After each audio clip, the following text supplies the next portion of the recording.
Alors bonjour mes amis, heureux de vous accueillir chez moi, à Paroisse Bon Pasteur. Et justement aujourd'hui, la première lecture, Dieu, à travers Malachie, va s'adresser aux prêtres de son temple. Alors voyez-vous, on est dans la situation, et c'est à son clergé qu'il parle. « Je suis le grand roi, dit le Seigneur de l'univers, et mon nom inspire la crainte parmi les nations. » Alors, c'est une introduction qui nous dit qu'il y a une vénération de Dieu. Et souvent, lorsqu'il y a une vénération de Dieu parmi les nations, on vénère aussi les autorités. Hein, et les prêtres font partie de cette autorité. Alors, il dit, « Maintenant, prêtres, à vous cet avertissement. Si vous n'écoutez pas, si vous ne prenez pas à cœur de glorifier mon nom, déclare le Seigneur de l'univers, j'enverrai sur vous la malédiction. » Ah, tiens, c'est pas flatteur, et c'est une injonction qui est forte. Alors, j'enverrai sur vous la malédiction. C'est comme si les malédictions, oui, il nous les envoie, mais dans le fond, elles ne viennent pas de lui. Elles viennent de nous, qui ne sommes pas à la hauteur de ce qui nous est confié et de ce qu'on a annoncé, de notre intention de servir le peuple de Dieu. Et là, il leur dit, « Je maudirai les bénédictions que vous prononcerez. » Écoutez, là, c'est pas rien, hein? Et cette vigueur, c'est comme un coup de fouet pour réveiller des gens bien endormis. Et pourquoi vous vous êtes écarté de la route? Vous savez, c'est pas compliqué. Vous avez dit et vous ne faites pas. Et c'est pas vers moi que vous conduisez, c'est vers vous. Vous profitez de votre situation et de la reconnaissance qu'on vous accorde pour en tirer des profits, et je ne serai pas complice de votre péché. Dit le Seigneur. Dit le Seigneur.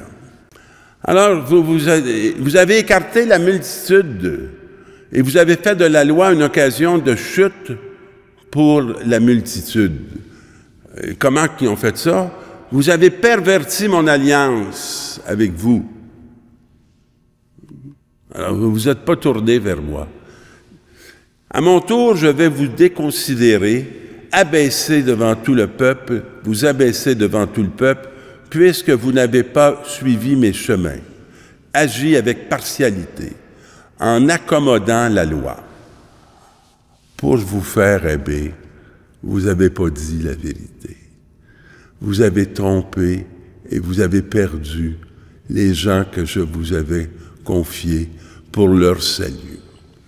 Alors, c'est quelque chose de très fondamental.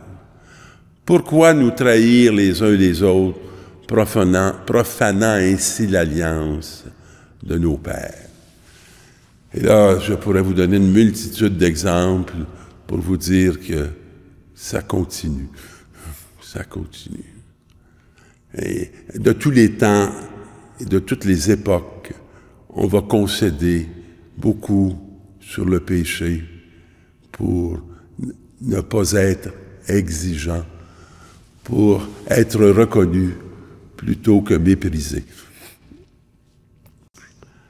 Dans la deuxième lecture, qui est avec Paul, on est dans un contexte tout différent. D'abord, il faut considérer que Paul est en train de susciter des communautés. Ça n'existe pas des communautés chrétiennes. Alors, il arrive dans un lieu, puis il part de zéro, puis il fait naître une communauté. Et regardez comment ça commence. « Frères, avec vous, nous avons été pleins de douceur comme une mère qui entoure de soins ses nourrissons. » Quand vous regardez vos pasteurs, j'ai demandé ça à ma communauté. Est-ce que vous me reconnaissez là-dedans? Tout j'ai l'air d'une mère. Mais moi, j'ai rarement pris cette image pour parler de mes sentiments à l'égard de ma communauté, mais Paul ose. il ose dire, ayant pour vous une telle affection, nous voudrions vous donner non seulement l'Évangile de Dieu, qui est le plus grand don, mais tout ce que nous sommes, notre être entier, hein, car vous nous êtes devenus très chers. Vous savez, Paul, il voit bien les conséquences de devenir chrétien pour son monde, qui ne sont plus regardés de la même façon par leur famille, par leurs amis, et qui se retrouvent isolés socialement, souvent jugés, méprisés. Alors, la communauté devient pour eux le lieu de la reconnaissance et de la force. Et comme pasteur, il sait très bien les défis auxquels ils sont confrontés.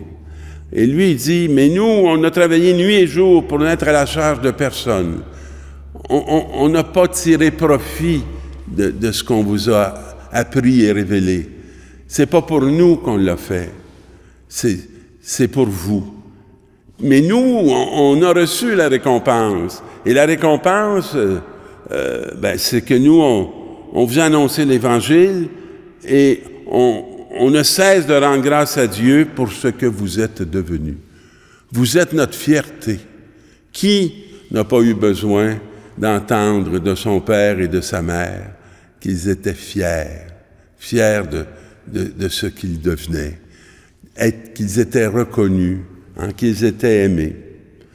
Et puis là, quand vous avez reçu de notre bouche la parole de Dieu, vous ne l'avez pas pris pour une parole d'homme. Vous l'avez pris pour ce qu'elle était.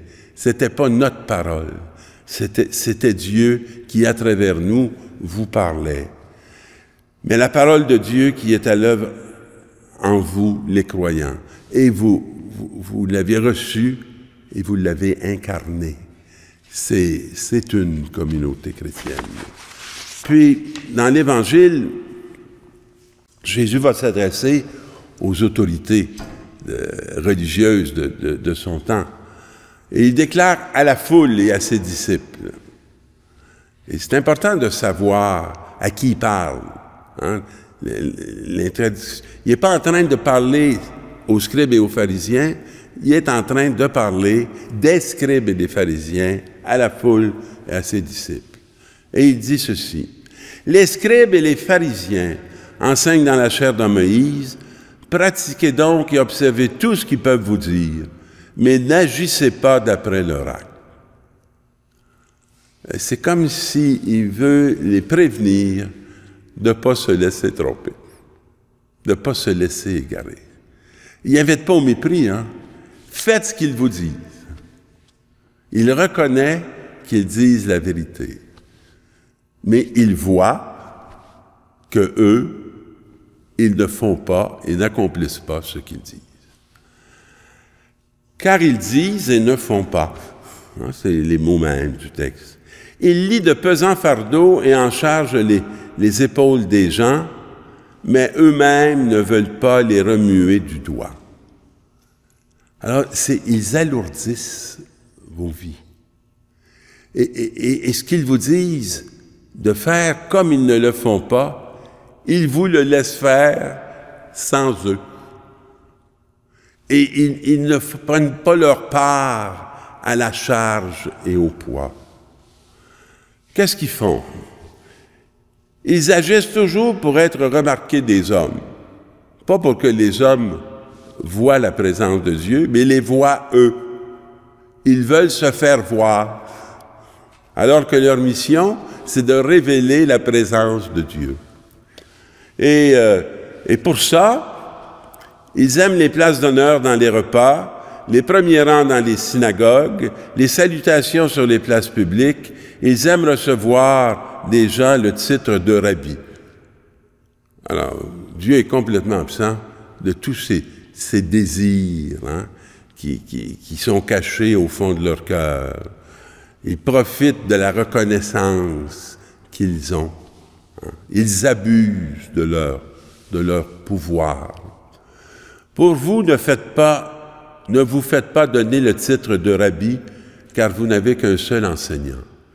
Alors, l'enseignant dont il devrait être le serviteur, c'est l'Esprit Saint.